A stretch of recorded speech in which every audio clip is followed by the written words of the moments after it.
Bonjour à tous et bienvenue sur VAM Veilleur Automoto.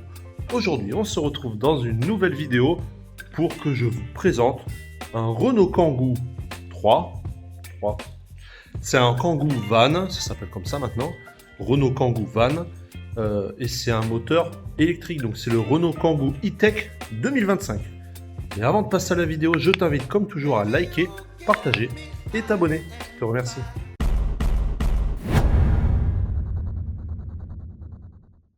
Alors, je vous avais présenté ce type de Renault, donc un Renault Kangoo Van 3, mais en version diesel. Aujourd'hui, on est sur la version électrique.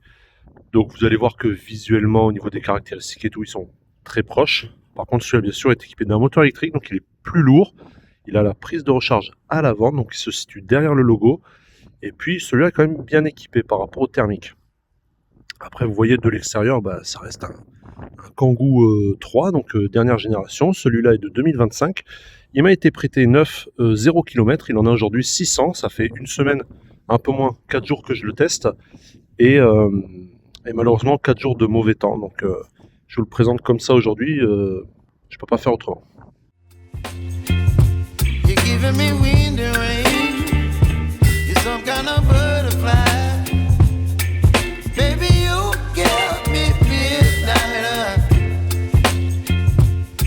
Up my appetite. Don't leave me here high and dry. Oh,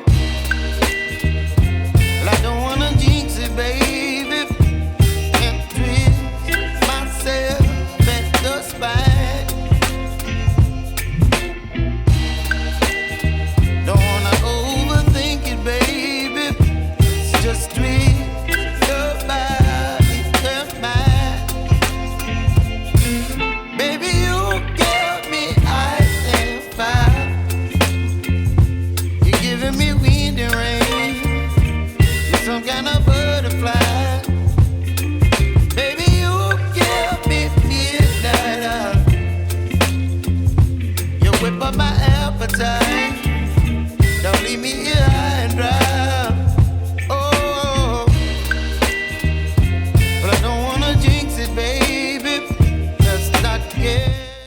Tu vois, quand je te dis qu'il est neuf de chez neuf, il y a encore le scotch. Donc du coup, je me traîne depuis 600 km. D'ailleurs, je viens de remarquer une trappe ici, mais je sais pas quoi elle sert. On va regarder. Alors. Je peux même pas l'ouvrir. Donc je pense qu'elle est juste là parce qu'elle est là sur les versions thermiques. Mais je peux même pas l'ouvrir. Je te montre le design des feux arrière. Avec une signature lumineuse à LED. Bon, le reste, ça reste des ampoules classiques, bien sûr. Rétroviseur rabattable électriquement, avec clignotant intégré. Et la signature à l'avant. Donc ça, c'est du LED, bien sûr. Et ici, on est sur des ampoules halogènes classiques. À savoir que ces feux-là, c'est les feux de base. Ils existent en version LED. Je ne veux pas dire Matrix pour dire de bêtises, mais ils existent en version LED en option. Pareil, les anti-brouillards sont en option aussi. Donc là, elle n'est pas équipée d'anti-brouillard. Par contre, elle a les radars avant. On voit ces belles entrées d'air là pour aller vers les pneus des deux côtés. C'est plutôt intéressant, je trouve qu'ils aient fait ça. Pour le coefficient de pénétration dans l'air, certainement. Celle-ci est très bien équipée. Il y a le radar ici anti-collision. Il y a les caméras là dans le pare-brise. Elle est vraiment très très bien équipée. Elle a les rétroviseurs qui sont ceux d'origine, de base. Il existe une version peinte en noir brillant. C'est bien sûr de l'option. Elle a l'ouverture sans clé et la fermeture sans clé. D'ailleurs, elle vient de se fermer toute seule. Ça, c'est une option.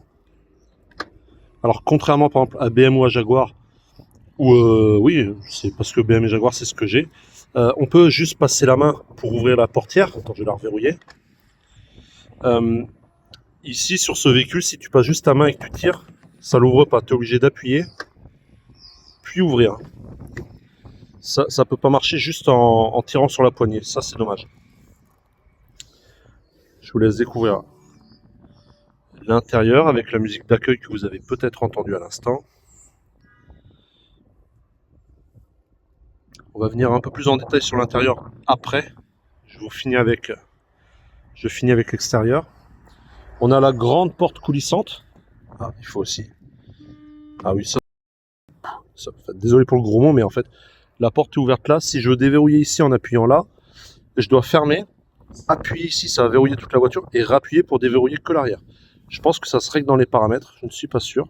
Tiens, voilà la clé d'ailleurs. La clé qui est en option, qui va avec le système d'ouverture sans clé.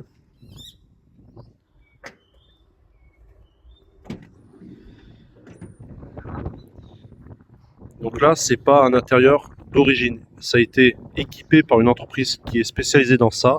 Renault, eux, proposent en option juste la planche de bois au sol.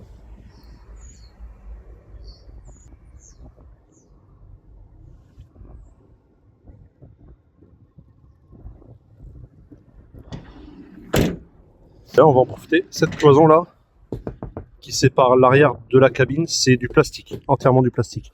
Et pas d'ouverture pour pouvoir passer aux objets longs, par exemple. Ça, c'est un peu dommage. Je ne l'ai pas vu exister en option, j'ai pas vu. Donc la trappe à essence factice. Le nouveau logo Renault que j'aime bien. On a ici la caméra de recul qui est ici, qui prend pas mal l'eau et les saletés. Tandis que par exemple sur un Peugeot Partner, elle va se situer dans le feu ici, il y aura un gros truc avec la caméra. Après c'est une caméra grand angle, donc elle prend très large. Et voilà l'intérieur. Vu de l'autre côté, les portes s'ouvrent et bien sûr peuvent s'ouvrir encore plus grand en poussant ici sur la petite gâchette. Et on voit que ça s'ouvre complètement à 90 degrés. Pareil pour le côté,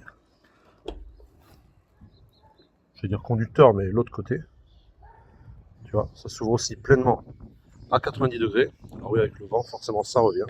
Le câble de charge pour se brancher sur des bornes.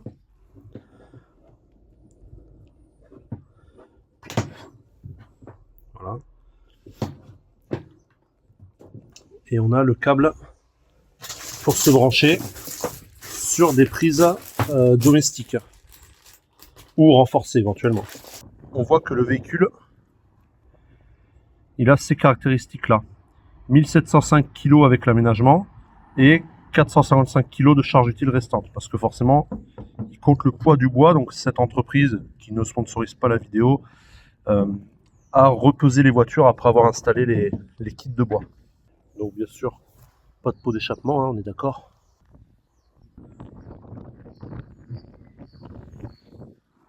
Je vais vous montrer la trappe de charge. Donc on a un petit bouton pour l'ouvrir ici. On appuie et la trappe va se décaler légèrement. Et ici on peut ouvrir la trappe. On a ici un témoin de charge qui là actuellement est un peu blanc-violet. Et on voit les états qui sont ici. Ça c'est quand ça synchronise. Ça c'est quand c'est branché. Et ça c'est quand ça commence à charger. Quand c'est plein et quand il y a une erreur. Bon, une erreur j'en ai jamais eu. Moi j'ai eu que ces états là pour le moment. Pour accéder à cette prise il faut déverrouiller comme ça. Et le petit volet s'ouvre. Et là on a accès à la prise.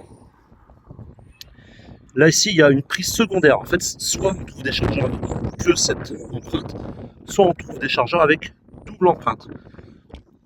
Le véhicule est équipé de la prise double, donc on peut brancher des gros chargeurs. Par contre il n'y a que cette partie là qui fonctionnera.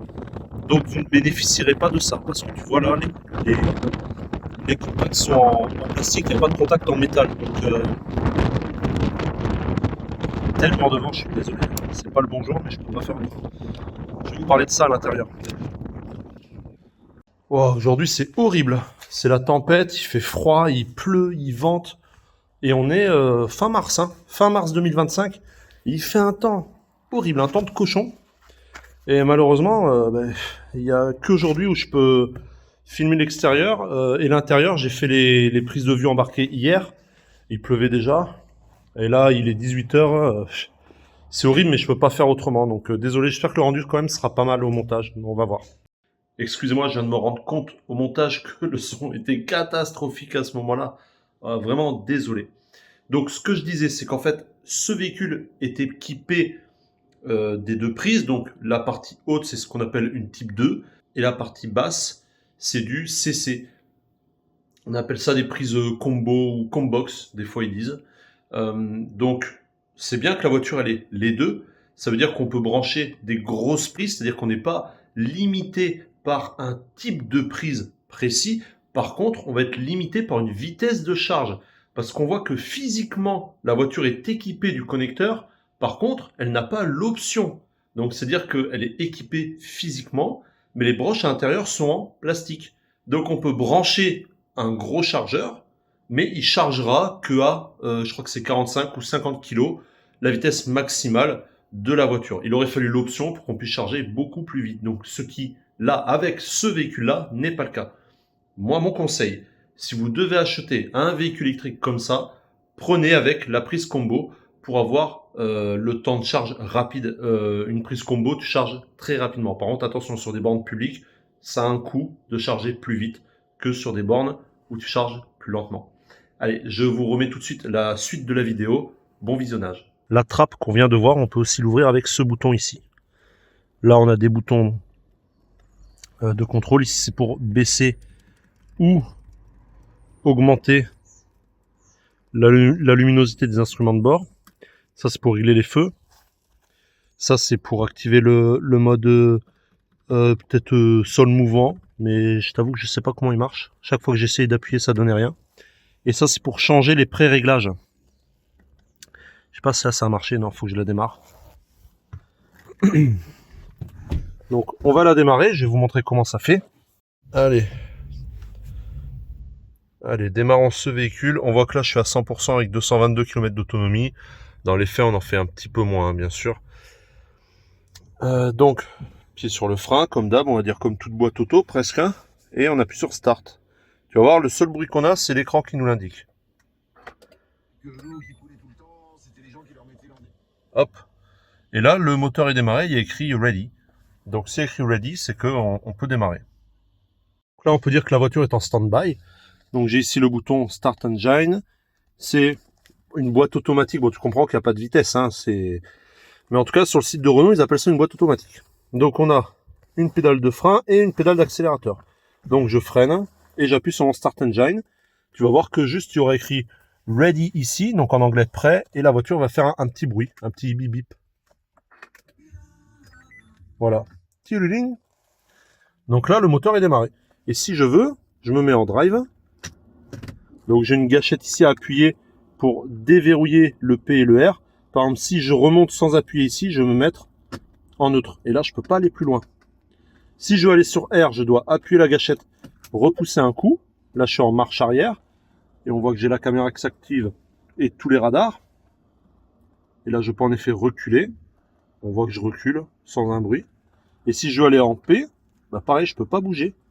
Par contre, je peux descendre en neutre ou en D sans la gâchette.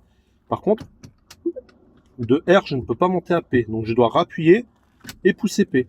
Là, je suis en parc et elle met le frein à main toute seule. Et là, je suis garé. Si je veux avancer, j'ai juste à appuyer, baisser à D pour drive et le frein à main, tu as vu, s'enlève tout seul. Et là, je peux avancer, soit juste en relâchant le frein, soit juste en accélérant un petit peu. Alors, j'étais en neutre en fait, donc j'ai dû rebaisser un petit peu. Et là, je peux, tu vois, là, je peux conduire quoi. Alors, je vais me mettre contre le mur, on s'en fout. Voilà. Ça permettra de vous montrer ce beau volant qui est quand même pas mal. Hein. Là, je vais me remettre en parc, frein à main automatique, et je vais laisser la ventilation parce que je t'avoue que j'ai froid. Et d'ailleurs, on va voir que dehors, il fait seulement 11 degrés et qu'il est 18h. J'ai un peu froid. Voilà, donc comment recharger? Ben, déjà, il faut couper le contact. Il faut ouvrir la trappe. Parce que dès qu'on va s'éloigner de la voiture, elle va se reverrouiller. Ça évite de sortir la clé de la poche.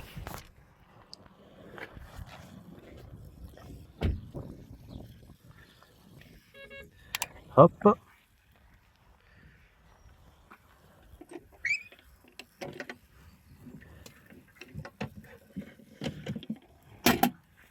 Donc ça, c'est une borne publique. Hein. On se branche. Tu vois, la voiture communique. Et là, on peut commencer Voilà. Charge. À droite.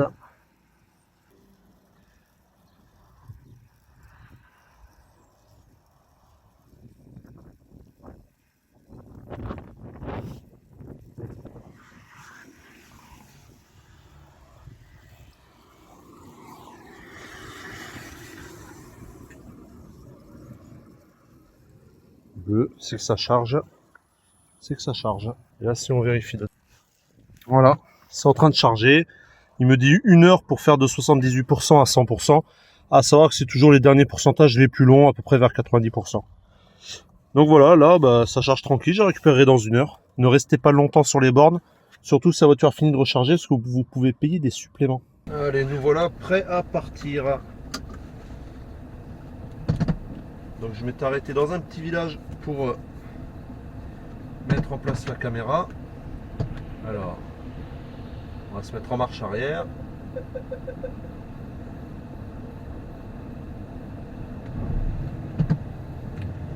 Alors il fait un peu frais, donc vous allez peut-être entendre la ventilation. Lui il arrive sans phare. Ah, il fait 10 degrés. Ça va. On est quoi là? On est 19 mars 2025.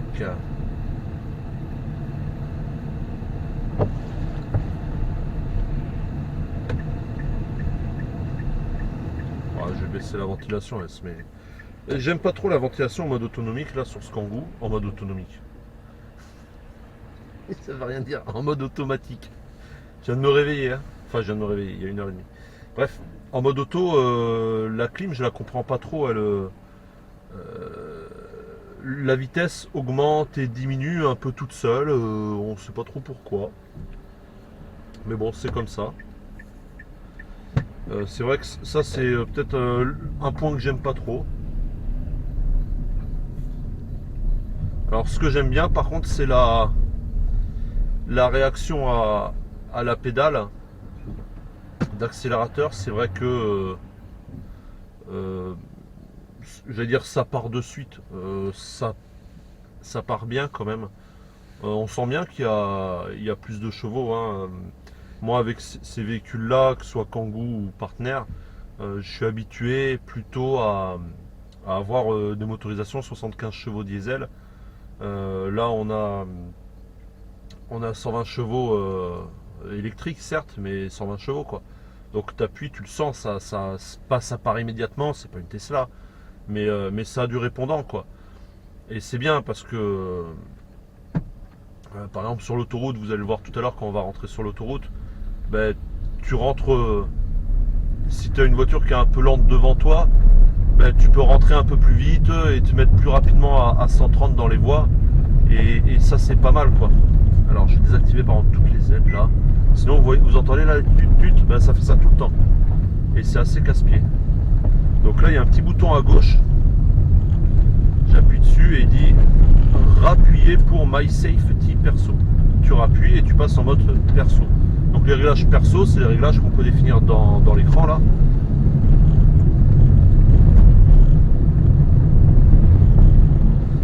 Et c'est plutôt pas mal parce que la voiture est très très bien équipée. Elle a plein d'aides à la conduite, le maintien dans la voie, le détecteur de franchissement de ligne, le détecteur des panneaux, etc., etc. Et par défaut, tout s'active. Même si tu l'as paramétré dans ton profil, que tu éteins, que tu rallumes la voiture, par défaut ça s'active tout le temps. Donc heureusement, il y a le petit bouton là à côté qui te permet de changer et de passer du mode all on, donc tout activé, au mode perso, et ça c'est plutôt bien. Par contre les montants là, c'est un gros angle mort quoi. Vraiment très gros angle mort. Désolé si vous entendez un peu des bruits à l'arrière de la cabine, bah, faut que j'aille jeter mon verre, donc j'ai du verre qui se balade dans une caisse. Voilà. Alors là je suis en mode éco. Bon, je vais rester en mode éco. Je vais même mettre le régulateur de vitesse. Hop, hop. 82, c'est pas mal. Comme ça GPS ça fait du 80 tout pile. Voilà, donc bon, la conduite sur ce Kangoo E-Tech 2025, bon, elle est très très, franchement, très bien. par rapport à mon partenaire de 2019, on sent que le partenaire se fait un peu vieux. L'insonorisation quand même ici dans la cabine est très bonne. Les sièges sont très confortables. Il y a plein de choses à dire sur l'intérieur et sur les sièges. Ça je vous le dirai après ou avant. Tout dépend comment je monte la vidéo. Quand je prendrai le téléphone et que je vous filmerai l'intérieur. Donc là on va essayer vraiment de se concentrer sur la conduite. D'ailleurs par rapport au niveau des aides à la conduite, du coup moi dans mon réglage perso j'ai désactivé le maintien dans la voie parce que je trouve que ça donne pas un bon comportement à la voiture. Alors c'est pratique, c'est sécurisant, ça il n'y a rien à dire. Par contre si des fois je sais pas, on prend une courbe et peut-être on va être un peu trop sur l'intérieur ou un peu trop sur l'extérieur, peu importe, la voiture va mettre un coup de volant et en fait ça fait un peu comme ça. Et j'ai l'impression que ça donne des comportements un peu bizarres au châssis, j'arrive pas trop à comprendre. Hier j'ai voulu faire un dépassement sur National, la voiture devant moi roulait à 60. Donc j'accélère à fond, je mets mon clignotant et je commence à doubler. Et la voiture elle a fait comme ça, j'ai dépassé et elle a fait comme ça, comme si elle essayait de... Tu sais moi je mettais mon volant pour dépasser et faire comme ça, et comme si le maintien dans la voie il me forçait, enfin tu vois il s'activait alors que j'étais en train de faire mon mouvement sur le volant moi-même. Je sais pas trop si tu comprends ce que je veux dire. Mais du coup c'était pas agréable. Pas agréable, j'avais l'impression que la voiture elle se dandinait, qu'elle était pas stable sur le châssis, donc ça m'a vraiment pas plu ce comportement. Et j'ai l'impression que ça vient du maintien dans la voie. Donc je l'ai désactivé et je trouve que ça va quand même franchement beaucoup mieux depuis que j'ai désactivé le maintien dans la voie quoi. Donc sinon ce qui est vraiment bien c'est quand même qu'elle a l'Android Auto sans fil. J'ai donc des collègues qui ont, d'ailleurs vous l'avez vu peut-être ou pas encore, je ne sais pas, la même version que ce Kangoo, presque la même, mais en version diesel, donc 75 chevaux. Elle a l'Android Auto mais avec le fil, pour brancher le fil en permanence. Là le sans fil c'est bien parce que tu laisses ton téléphone dans un coin ou même dans ta poche et tu peux retrouver tout sur l'écran, et ça c'est pratique, notamment Waze qui est extrêmement complet. En fait le même que sur le téléphone tu l'as sur l'écran, donc ça c'est vraiment bien. Donc là ça fait 2 jours que je teste ce véhicule. C'est surtout l'aspect électrique que je teste parce que je vais bientôt avoir une Zoé. Donc la Zoé a plus d'autonomie, donc je suis pas du tout inquiet sur la Zoé en termes de confort de déplacement. Celui-là il peut un peu plus inquiéter du fait que l'autonomie est quand même réduite.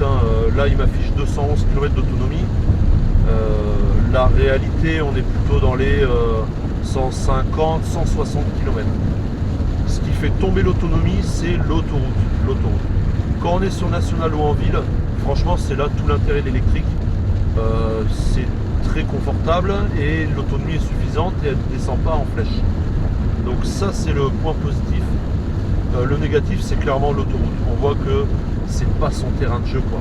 C'est une voiture quand même qui est assez lourde. Je crois qu'on est sur les 1,7 tonne à peu près. À vide, hein. Et oui d'ailleurs tous les essais que je fais depuis lundi, donc on est mercredi, là c'est le 3e jour, tous les essais que je fais depuis lundi sont à vide. J'ai pas essayé avec la benne, enfin l'arrière complètement rempli avec peut-être, je dis une bêtise, 200 kg de charge. Forcément le moteur va plus se forcer, la voiture va plus se consommer, c'est logique. Donc à vide l'autonomie reste faible, mais on va dire acceptable. Hier j'ai pu faire un trajet de 2 heures, donc c'était 80 km aller et donc 80 km retour. Et en fait j'ai fait attention, j'ai roulé en mode éco tout le long, j'ai pris l'autoroute, j'étais à 115 sur l'autoroute. Ça c'est un peu le point noir, moi je suis pas habitué à rouler à 115 km/h sur l'autoroute. Mais a priori c'est là qu'on est le plus efficient en mode électrique par rapport à rouler à 130 km/h. Et c'est vrai, je l'ai constaté. Donc j'ai fait l'aller comme ça en mode éco, etc. j'étais à 96% de batterie, 94.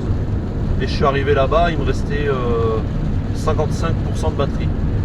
Et l'ordinateur de bord m'affichait 100 km, 90 km d'autonomie. Donc en fait, j'aurais pu faire le retour entièrement sans charger. Je t'avoue que j'avais pas trop envie de prendre le risque. Donc j'ai voulu trouver une borne de recharge proche du lieu où j'étais. Donc j'ai voulu cette fois utiliser la recherche de borne qui est intégrée à l'écran Peugeot au GPS Renault. Au GPS Renault. Donc j'ai sélectionné la borne la plus proche d'après le logiciel. Et sur la carte, ça me montrait une route avec le drapeau Adami à gauche. Donc indiquant que la borne est à gauche. Je cherche, je trouve pas. Je fais le tour, je trouve pas. Et puis je me dis, bah il y avait un Aldi, je me dis c'est peut-être sur le parking d'Aldi. Je rentre sur le parking d'Aldi, donc qui était à droite. Et là je vois les bornes. Et ben, donc en fait le GPS il était décalé de 20 mètres quoi, peut-être 30 même. Donc ça c'est un peu nul, franchement c'est dommage. J'arrive sur les bornes, j'essaie de me brancher, ben ça marche pas. Et je passe par une autre application qui s'appelle ChargeMap, qui est sur mon téléphone. Et là, tu vois vraiment toutes les bornes et leur état, si elles sont en panne, s'il y a des véhicules connectés dessus, etc. Et là, je me rends compte avec ce programme que les bornes sur lesquelles je suis, en fait, elles sont en panne. Elles sont hors service. Il faut le deviner, quoi. Donc je cherche, grâce à ChargeMap, une autre borne.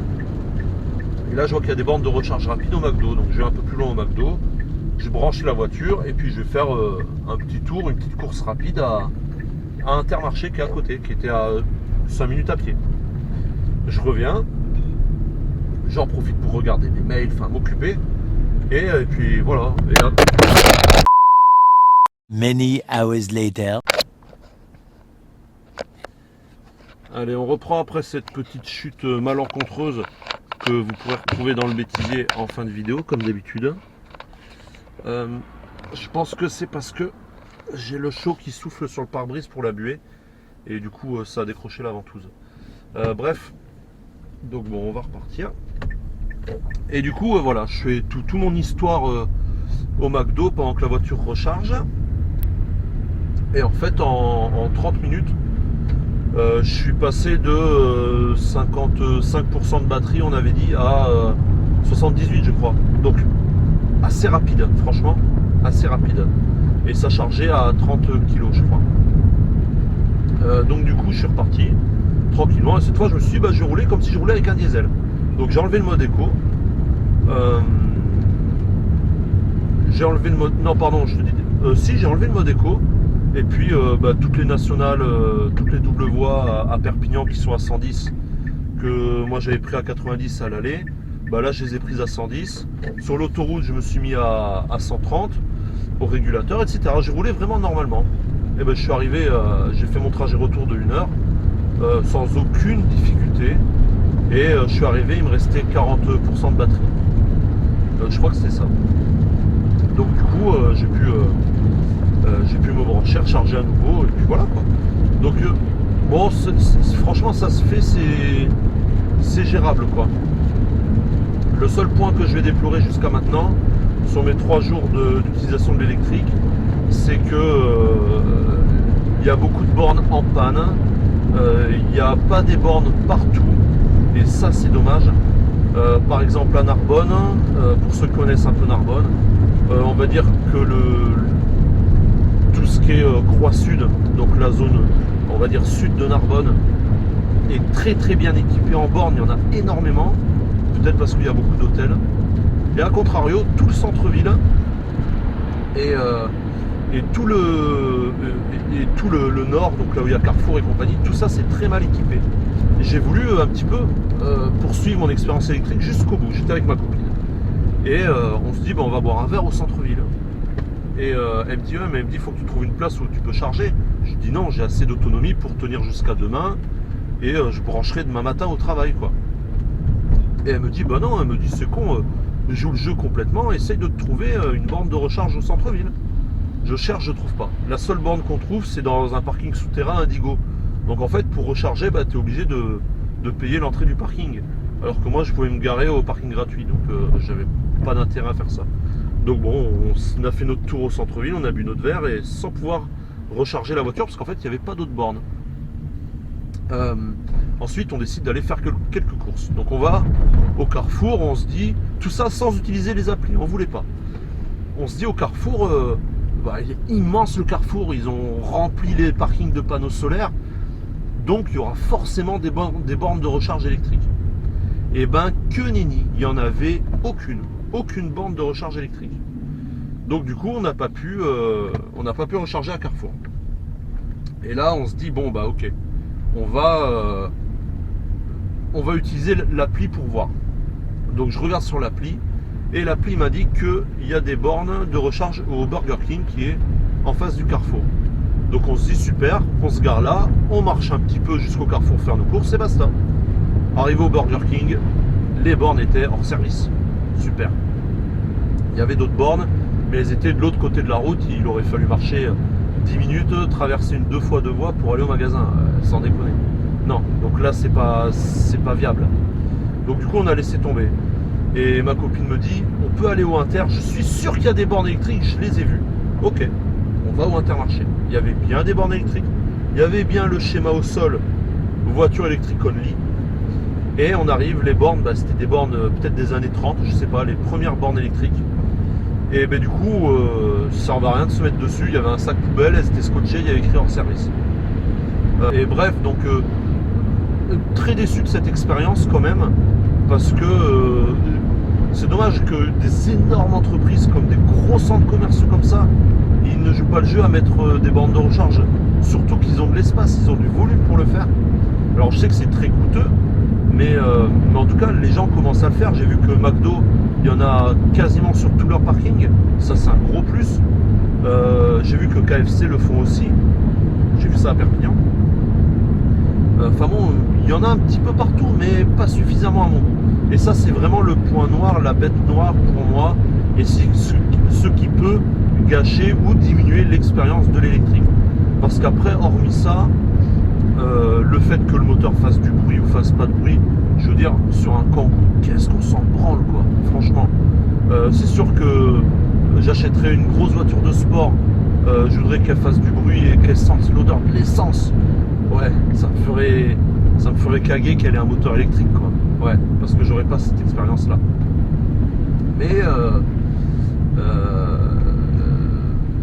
Mais voilà, donc du coup voilà, c'est là où peut-être le plaisir du thermique prend le pas sur l'électrique en termes de sensations, etc. Et bon, l'autonomie est vraiment excellente. Là je me vois pas par exemple, donc moi je suis dans le sud de la France, j'ai de la famille en Auvergne, donc dans le centre, j'ai mon meilleur ami qui est dans l'Isère. Je me vois pas faire 500 ou 600 km avec ce Kangoo qui n'aura jamais assez d'autonomie. Je vais passer mon temps à recharger et ça c'est dommage. Moi quand je pars en voiture je fais d'une traite généralement et c'est plié, et bon, perdre autant de temps à recharger, ça peut être dommage. Après voilà, faut trouver un équilibre, je pense, comme je l'ai fait hier quand je vous ai dit que j'ai fait mon parcours d'1 heure. Eh bien j'ai occupé mes 30 minutes de charge en faisant des tâches que j'aurais pu faire au bureau et que j'ai choisi de faire dans la voiture pendant le temps de charge. Regarder mes mails, répondre aux Teams, etc. Ça c'est des choses que j'aurais pu faire au bureau et que j'ai fait dans la voiture. Le constat est le même, j'ai fait mes tâches, le temps passé a été le même, sauf que pendant ce temps là la voiture a rechargé. Donc ça c'est vraiment pas mal. Donc on roule depuis un petit moment déjà. On a fait combien de kilomètres là? On en a fait 18 et on était à 222 km d'autonomie, on est à 197 et il me reste 89% de batterie. Alors là je double.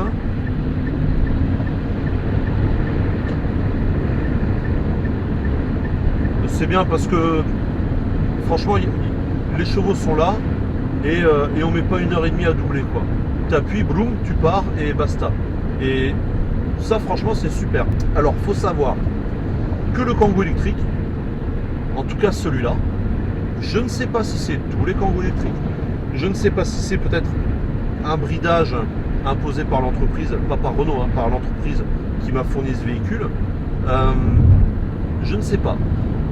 Je pense que c'est plutôt au niveau de Renault, vu que c'est un moteur électrique, Si tu pouvais rouler à des vitesses déraisonnées, la batterie elle tiendrait 5 minutes et du coup Renault et l'autonomie des batteries perdraient de leur éclat. Je sais pas si tu vois ce que je veux dire. Mais du coup on dira ouais regarde l'autonomie elle est pourrave. Bah oui mais mec tu roules à 150 et 160 tout le temps. Donc forcément ça peut pas marcher quoi.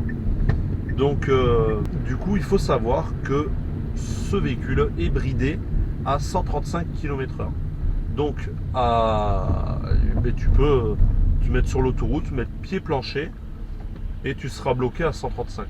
Donc à savoir que comme tous les véhicules, la plupart, oui je pense tous les véhicules du marché même, hein, en tout cas moi de mon expérience, tous les véhicules que j'ai eus, ils avaient tous un décalage au compteur. Donc celui-là bien sûr en fait partie. Et il a un décalage d'environ 3-5 km/h à peu près. 3-4-5 km/h. Donc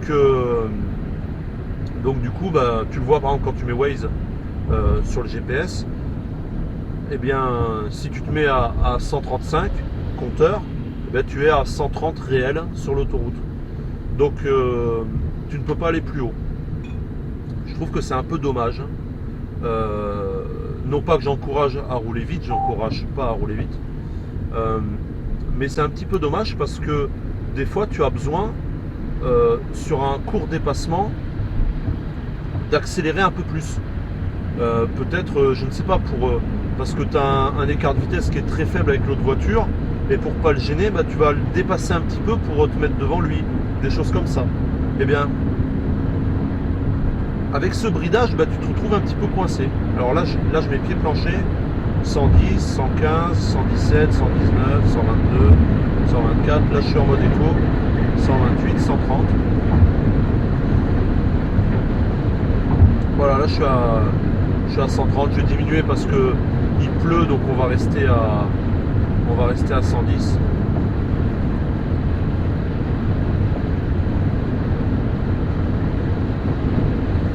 À savoir d'ailleurs que si tu enlèves le mode éco, que tu roules à 130 et que tu appuies sur le bouton éco, et la voiture elle va se mettre toute seule à 115 et elle va se brider à 115. Alors, en mode éco sur autoroute tu peux pas être au-dessus de 115. Donc là vous voyez j'ai mis le régulateur, donc je suis en mode éco, j'ai mis le régulateur à 120 et la voiture est bloquée à 113. Je monte le régulateur à 130, même 135, et la voiture reste bloquée à 113. Donc en mode éco, elle veut pas que tu ailles au-dessus de 113. Et d'ailleurs, le régulateur, tu ne peux pas le mettre au-dessus de 135. Hein, il est bloqué à 135. Donc je vais redescendre, je vais remettre 115. Parce que comme je l'ai dit, il pleut. Donc j'ai pas besoin de rouler plus. C'est pas aujourd'hui que je vous ferai le test des 130 km/h. Hein. Voilà. Donc là, on en est à 24 km de trajet parcouru et je suis à 85% de batterie. Et maintenant, c'est une autonomie de 187 km. Donc on est en mode éco depuis qu'on est parti tout à l'heure, depuis qu'on a commencé à filmer.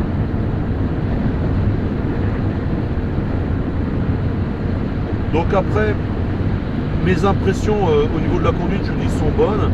Le freinage est bon. Il y a quand même je sais pas si on peut parler de couple sur un moteur électrique, mais il y a quand même un gros frein moteur. Si par exemple on lâche l'accélérateur, donc on se retrouve sur le frein moteur, ça freine assez fort. Et si tu freines en plus au frein, là la batterie se recharge déjà. Et il y a un vrai frein quoi. Donc les freins sont très bons. Le châssis, je trouve quand même qu'il se dandine. Les suspensions sont neuves, elles sont fermes hein, forcément. Je pense que c'est ce qu'il faut. Le confort, vous le voyez, au niveau de l'acoustique, c'est bien. Aujourd'hui il pleut, la pluie ça fait un peu de bruit. Il y a un peu de vent aussi, c'est très confortable, hein, je pense qu'on est d'accord. Non, clairement, c'est un très très très bon véhicule.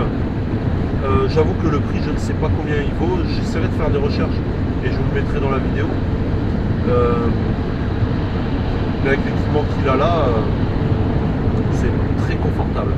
Pour travailler au quotidien, franchement, c'est super quoi.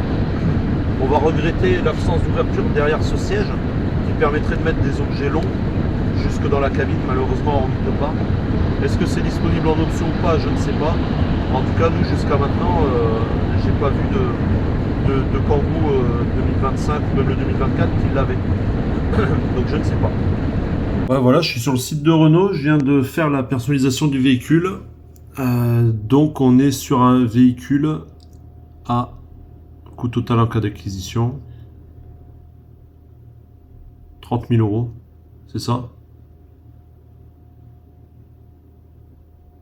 Bref, tu as tout là en toute transparence. Tu vois, on le retrouve là. On apprend que c'est bien un 120 chevaux, 90 kW. Capacité de la batterie 46 kWh. La couleur blanc s'appelle blanc minéral. En option, vous avez aussi le gris urbain, gris Highlands, gris Cassiopée, noir étoilé. Ils aiment bien le gris chez Renault. Les jantes, c'est les Carten 16 pouces. Et il y a aussi ceux-là, les Flex Lehman 16 pouces à 200 balles. En sellerie, hop, tu vois, nous c'est bien la jaune. Et donc c'est une option, ça, sellerie tissu Kilia. Inclus de série. Ou alors il y a celle-ci, tu vois, qui est noire. Celle-là qui est jaune, elle est plus belle, celle-là. Et après, tu vois, les baguettes noires extérieures, celle-là, comme on a, et ben en fait, c'est une option à 200 balles. Le support smartphone, que vous voyez pas sur la vidéo, c'est une option à 100 balles. La boîte à gants en tiroir qui s'ouvre, ben, c'est une option à 100 balles. L'avertissement, c'est tout le maintien dans la ligne et tout, 200 balles. Caméra arrière et radar arrière, 600 balles. Tu vois, les feux de brouillard dont on parlait, 200 euros. Bref, il y a pas mal de choses quand même. Donc revenons à ces commandes-là. Ici, on voit ce petit cercle, et ben, ça permet de changer le mode de... Comment ils appellent ça? Attends, je vais appuyer, tu vas voir. J'appuie là. Hop. Ça permet, voilà, le My Safety Perso. Il te dit de rappuyer pour activer, pour passer en mode Safety Perso. Donc je rappuie. Alors, tu vois, il me dit de couper le moteur ou de mettre la ceinture parce que pour des mesures de sécurité, ben, bon, il comprend pas que je suis à l'arrêt. Bon, on va quand même mettre la ceinture pour qu'il nous enlève son message. Voilà. Et là, on voit que je suis en mode Safety Perso. Là, je remets le mode All On. Donc, toutes les options activées. Toutes les options d'aide à la conduite. Et là, je mets le mode Safety Perso. On voit que moi, dans mon mode perso, j'ai défini des paramètres. Notamment, le franchissement ligne qui est désactivé. Parce que, comme je vous l'explique dans la conduite, je trouve que des fois, la voiture, ça la fait se dandiner un peu. J'aime pas trop. Donc, le mode Safety Perso. Donc, on va aller ici. Et on a les aides à la conduite. Et là, tu vois... Le perso, moi j'ai tout activé, sauf le maintien dans la voie, parce que ça me casse les pieds. La signalisation, je l'ai paramétré aussi, et j'ai désactivé en fait les alertes. C'est-à-dire que j'ai toujours ici les panneaux qui sont notifiés, c'est-à-dire quand c'est limité à 70, à 90, etc. Par contre, j'ai désactivé le volume, parce que si tu l'actives, dès que tu roules, si par exemple c'est limité à 70 et que tu es à 71, 72, la voiture va faire diling, diling, diling. Et c'est vraiment très casse-pied. Donc moi, j'ai préféré le désactiver. Ce qui est bien, c'est qu'on nous permette de le faire. Tu vois, il y a les distances de suivi. Tu peux... voilà. Tu peux... Non, c'est pas ça que tu peux régler. Je ne sais plus comment on fait. Voilà. Ah oui, voilà. Freinage actif, tôt, tard, etc. Alerte de distance de suivi, alerte de détection de fatigue. Panneau de signalisation, ce qu'on vient de voir, et réglage du maintien dans la voie, prévention sortie de voie, intervention sur ligne continue, voilà. Peut-être, à la limite, je pourrais le laisser et juste mettre, peut-être vibration faible ou désactiver ça. Je ne sais pas. En tout cas, j'ai désactivé. C'est vrai que moi, ça m'a dérangé, quoi. Et si donc on rappuie sur ce bouton, bah, on repasse en All On. Donc tout activé, tu vois. Et si je rappuie 2 fois, eh ben, je repasse en mode perso. Donc c'est bien d'avoir ce bouton-là. Il faut savoir que dès que tu coupes le contact et que tu rallumes la voiture, ben, ça se remet automatiquement en all on. On va le faire. Regarde, je coupe le contact. Donc pied sur le frein, j'appuie là. Hop, là, le moteur est éteint. Je veux redémarrer le moteur. Je rappuie sur le frein, je redémarre. Voilà, ready. Et on voit que je suis repassé en all on. Donc je vais me remettre en perso. Donc ça, c'était pour les petites astuces. Il y a pas mal de choses paramétrables, hein, la caméra, les radars. D'ailleurs, ça, j'aimerais baisser un peu le son parce que je trouve que c'est trop fort. Tu peux le régler.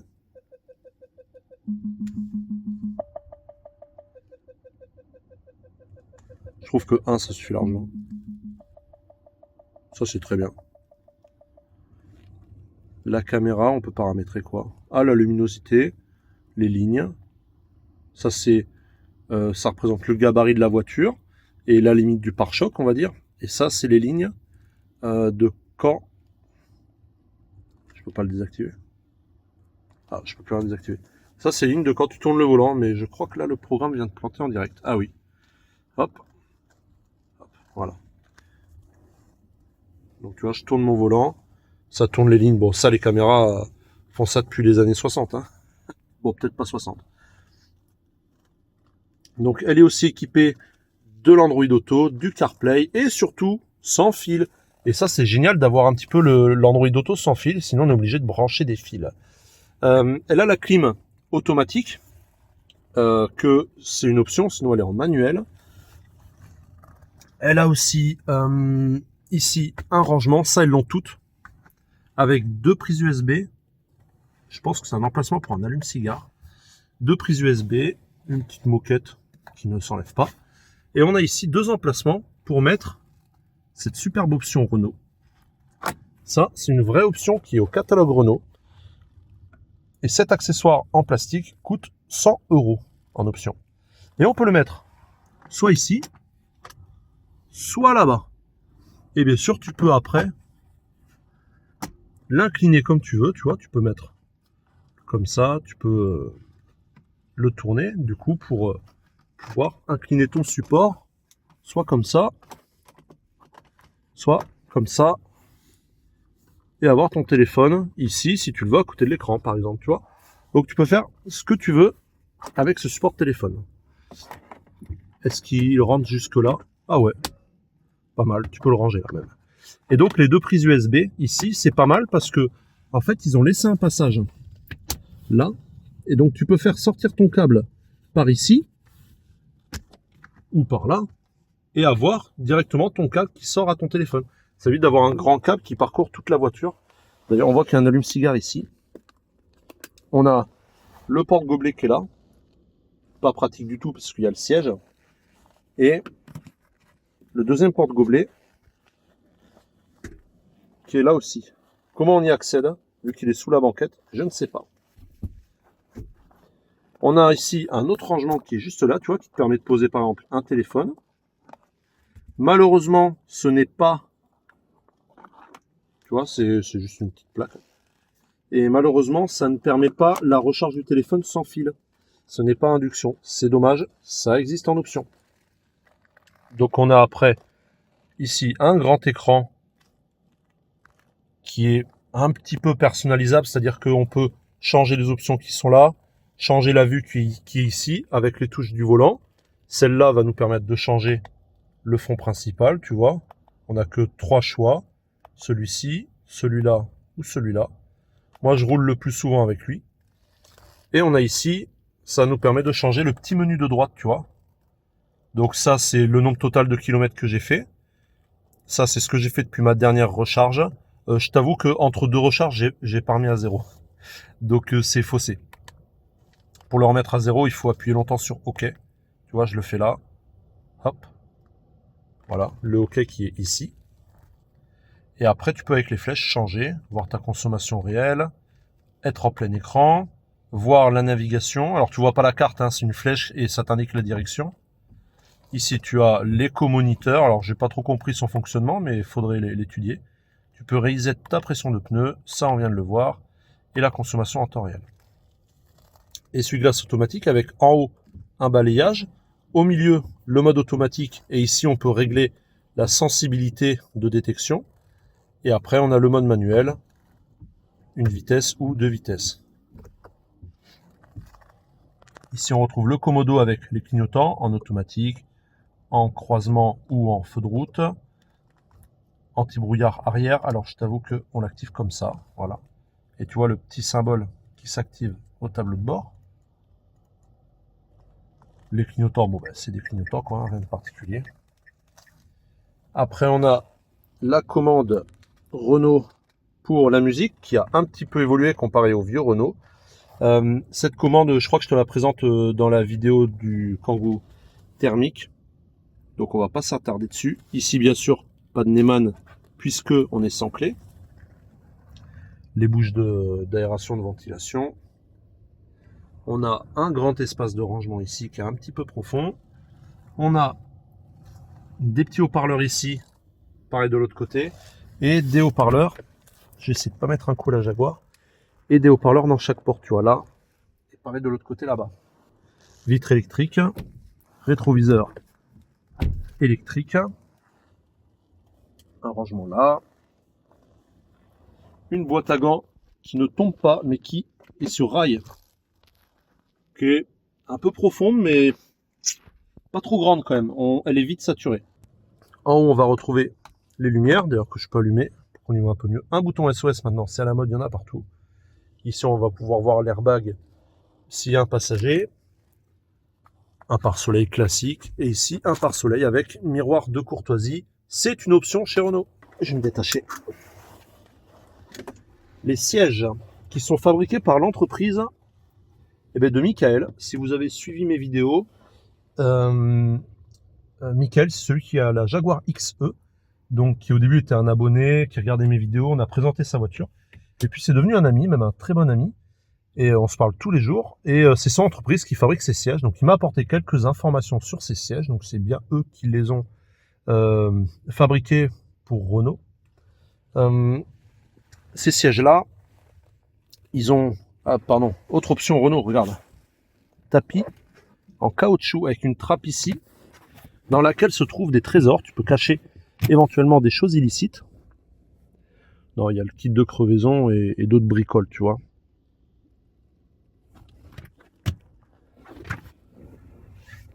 Donc ces sièges, il y a un rangement secret dessous. Pour y accéder, il faut lever ici. Tu vois, le siège fait un petit mouvement. Après, tu attrapes là. Et tu bascules gentiment ton siège. Et là, on voit toute l'espèce de tringlerie qui permet de faire ça. Et ça nous donne accès à un grand bac de rangement qui est là, qu'on peut éventuellement enlever en tirant ici. Tu vois, il y a des petits crochets juste là, et pareil de l'autre côté, qui le maintiennent. Donc on peut soit juste le lever pour accéder en dessous, soit carrément l'enlever en tirant dessus. Donc là, je ne vais pas le faire. Et on peut remettre notre banquette tout simplement en la rabaissant et en poussant ici. Donc c'est assez bien fichu. Cette partie-là ne s'abaisse pas. Cette partie-là, oui. Attention, c'est encore une option. On passe en grand angle. J'ai ici une petite gâchette que je viens tirer. Et après, je fais simplement basculer mon siège un tout petit peu en avant. Et il vient descendre. Et là, Seigneur, que se passe-t-il? Tu vas me dire, oh, on ne peut pas baisser le siège. Et si, ils ont pensé à tout. Ça pivote.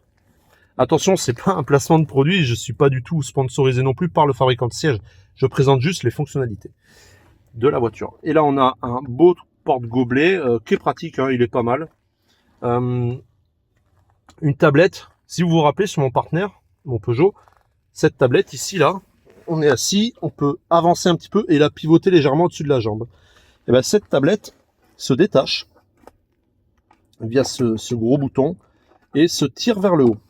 Elle s'enlève complètement et on a un bout de plastique rigide entre les mains qu'on peut utiliser à sa guise, par exemple pour mettre sur le volant et pour écrire, poser une tablette dessus, peu importe, on peut la mettre où on veut et écrire de l'autre main. Cette tablette se détache et ça a été pensé et designé par l'entreprise de mon pote aussi. Et comment il m'a dit que ça s'appelait la tablette d'écriture, je crois. Voilà. Alors le problème c'est que je ne sais pas trop appuyer. Je ne veux pas la casser alors qu'elle est neuve et que je dois la rendre demain. On peut faire à peu près dans les 180 à presque 200 km d'autonomie si on est réglo. Renault, eux, ils annoncent beaucoup plus. Ils annoncent au moins 300 km d'autonomie. En réel, on est beaucoup moins. Surtout si tu vas sur l'autoroute, bah, tu tombes l'autonomie de la voiture. Faudrait que j'aille... Où est-ce que je peux le voir, ça? Pam, pam, pam. Tu vois, il y a plein de choses paramétrables. Tu vois? Normalement, il y a un menu. Configuration véhicule, non. Système. J'arrive pas à retrouver. Il y a un menu quelque part où en fait on voit où on peut voir les la charge, etc. L'historique un peu. J'arrive pas à trouver. Ah, info. Mais je suis pas allé dans ça depuis tout à l'heure, info véhicule. Donc info véhicule 1 et on peut voir ici info énergie. Et on peut voir, voilà. Ça c'est ce que j'ai fait aujourd'hui. Bon, il m'a tout effacé. Mais bon, il y avait les données là. Ça, on voit en temps réel ce qu'on consomme. Et l'historique de consommation. Bon, on peut pas remonter trop loin. C'est ce que je vous disais, dehors, en fait, il y a... Ce Kangoo, il existe en 11 kW. Donc, c'est cette version-là. Et il existe en 80 kW. La version 80 kg, elle a les deux prises. Donc, la grosse plus la petite de fonctionnel. Et du coup, ça te permet de recharger beaucoup plus vite. Que là, ici, on va recharger à 22 kg. À peu près, peut-être 30 kg maxi, que l'autre ça va recharger beaucoup plus vite. Donc si vous devez l'acheter quand même, je vous conseille de prendre le 80 kg, ce sera plus performant pour vos recharges. En termes de puissance, sur la motorisation électrique, que vous soyez en 11 ou en 80 kg, il n'y a qu'une seule motorisation, c'est la 90 kW, là on parle de puissance, et on est sur du 120 chevaux pour 245 mètres kg de couple. Donc le constructeur, lui, annonce 300 km d'autonomie. Comme je vous l'ai dit, on est un peu moins en réel, même plutôt beaucoup moins. Il y a deux types de finition. Il y a la finition de base qui s'appelle la finition Advance, qui elle est à un prix de base à 33 500 €. Celui-ci, dans lequel nous sommes, est une finition extra, ça s'appelle comme ça, extra, qui est à un peu plus de 35 000 €. Ça inclut de base le GPS, la caméra de recul, l'accès sans clé, donc main libre, la clim automatique, le siège rabattable au milieu, etc. Tu rajoutes le smartphone enfin l'option support téléphone à plus de 100 €. Voilà. De base, il est à 537 kg de charge utile. On voit un petit peu moins ici avec le kit bois. Et on est sur 3,3 m3 de volume de chargement. Il y a deux versions, hein, comme je vous l'expliquais dans la vidéo du thermique. Il y a des versions courtes et longues. Ici, on est sur une version classique, L1H1, ils appellent ça Renault. Soit pour une longueur de 4486 mm, donc 4 mètres 4, presque 5, et une hauteur de 1864 mm. Ça, c'était pour les données techniques. Non, j'ai oublié de vous parler, c'est ça, c'est le mode B. Je t'avoue que je ne sais pas comment il marche du tout, et on peut pas l'utiliser quand la batterie est pleine. Ça met mode B limité, batterie pleine. Donc, faut se mettre en drive, et faut pousser la manette sur la droite. Et là, on est en mode B, et après, tu vois, ça le met en haut ici. B. Et après on peut soit je pense je sais pas, comme un mode séquentiel, moins, plus. Ah, attends, je viens de voir un truc, regarde là. Ça. Tu vois, ça augmente les flèches. Est-ce que là on est full puissance, un peu moins, un peu moins, un peu moins, je ne sais pas trop. Je vais mettre au minimum. Ah non, ça remet à moitié. Je t'avoue que je sais pas trop ce que c'est. J'ai perdu 1% juste en faisant ça. Ok, le site de Renault m'a aidé. En fait, ça permet de choisir la puissance du frein régénératif. C'est-à-dire que quand on relâche la pédale d'accélérateur, eh ben, la voiture ralentit toute seule. Et en ralentissant toute seule, c'est ce qu'on appelle le frein régénératif. Donc, c'est-à-dire que ça va recharger un peu la batterie. Et en mettant plus ou moins, bah, ce frein va être plus ou moins important. Donc la voiture va plus ou moins freiner et la batterie va être plus ou moins rechargée. Donc il y a 3 niveaux, B1, B2, B3. Le mode B2 est celui activé par défaut. Et donc ça correspond à ça. Là on est en B2 parce qu'il y a 2 flèches. Et on n'a pas fait le capot moteur. Voilà, je le fais demain matin, mais pour vous c'est tout de suite.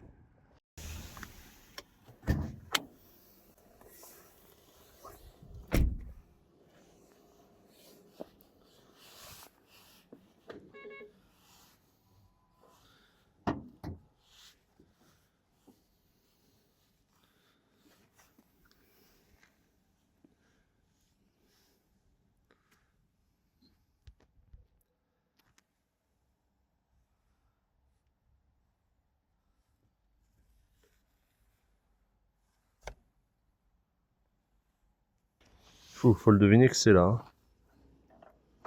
Il pourrait mettre une petite flèche ou un truc. Là, c'est une manette qui est là. Bon, ça n'a pas l'air très solide. Mais bon, ça fonctionne. Voilà. Le moteur de ce Kangoo électrique. On voit qu'il y a des vérins. Donc, le moteur électrique est là, il y a ce gros truc dessus. T'as presque on dirait une boîte à air. C'est trop chelou. Je saurais pas te dire ce que c'est en vrai. Hein. Mais t'as vu comment c'est foutu? Avec ça qui remonte là, on dirait trop une boîte à air. Alors je sais pas ce que c'est honnêtement. Hein. Je peux pas te dire. Ça, je peux te dire que c'est le support moteur. Ça, c'est logique. Là, il y a la batterie principale. Hein. Donc la batterie, pas la batterie qui permet de faire fonctionner le moteur, la batterie qui permet de faire fonctionner les équipements. Là, on doit avoir les fusibles, à mon avis. Voilà, quoi. Donc là, ici, la seule chose que vous pouvez faire, c'est mettre à niveau le lave-glace ici. Je comprends pas pourquoi ils mettent le lave-glace en jaune. Ils devraient le mettre en bleu, comme c'est partout le cas. Voilà. Désolé pour la qualité qui va être peut-être un peu bizarre tout de suite pour cette séquence, avec un bout de volant dans la vue. Voilà, j'ai repris le partenaire. Donc là, vous êtes en train de voir la vidéo sur le partenaire, sur le Kangoo électrique. Moi, ça fait un moment que je l'utilise plus, hein, que je suis avec la Renault Zoé. Donc vidéo que vous pourrez voir prochainement sur la chaîne. Et là, je l'ai repris. Donc il a aujourd'hui 16 100 km. Et du coup, je remarque en fait les petites choses qui me dérangent par rapport à la Zoé. Et les petites choses qui me plaisent mieux. Les choses qui me plaisent mieux par rapport à la Zoé, c'est notamment le mode éco. Ici, avec ce Kangoo électrique, le mode éco, si je veux accélérer pour doubler, je peux accélérer normalement sans écraser la pédale. Que sur la Zoé, il y a l'autre derrière, c'est pas pour une zinzin de l'espace là. Que sur la Zoé, en fait, le mode éco, t'es bridé à 100 km. Et si tu veux le dépasser, 100 km/h, et si tu veux le dépasser, faut appuyer un peu plus. Et là, ça te fait pas un coup de pied au cul, mais un petit décalage. Donc ça, c'est le truc positif sur le Kangoo. Le mode éco est plus fluide quand tu veux accélérer. Et les trucs qui me dérangent un peu plus, c'est... Attends, parce que je suis concentré, il y a l'autre derrière qui fait n'importe quoi. Donc les trucs qui par contre m'embêtent un peu plus par rapport à la Zoé, c'est notamment les aides à la conduite, là, le My Safety, qui s'active systématiquement quand tu démarres la voiture. Donc je suis obligé d'appuyer 2 fois sur le bouton pour le sortir, pour passer sur mes réglages perso et donc ne plus avoir toutes ces aides qui me dérangent. Et puis le mode éco, sur la Zoé, dès que tu démarres, il s'active. Sur le Kangoo, dès que tu démarres, il s'active pas. Et du coup, des fois, tu oublies de le mettre et puis en fait, tu as cramé un peu d'autonomie pour rien, quoi. Voilà, c'est la petite aparté que je voulais vous faire aujourd'hui. Hop là, je suis de retour dans la Zoé. Ah, j'ai oublié l'autre truc que j'aime pas trop sur le Kangoo. C'est que il se ferme automatiquement quand tu t'éloignes. Par contre, quand tu t'approches, il s'ouvre pas automatiquement. Si tu tires sur la poignée de porte, il s'ouvre pas non plus. Il y a un petit bouton sur la poignée de porte. Je pense que je vous l'ai montré dans la vidéo. Désolé, c'est 6h du matin. Tu appuies dessus et là elle s'ouvre. Et en fait, des fois c'est bien casse-pied. Donc je pense que j'en parle dans la vidéo. Mais en tout cas, ça j'aime pas du tout. Alors que la Zoé, elle se ferme toute seule et elle s'ouvre toute seule quand tu t'approches. Donc c'est beaucoup plus pratique, je trouve. Voilà, c'était la deuxième seconde aparté.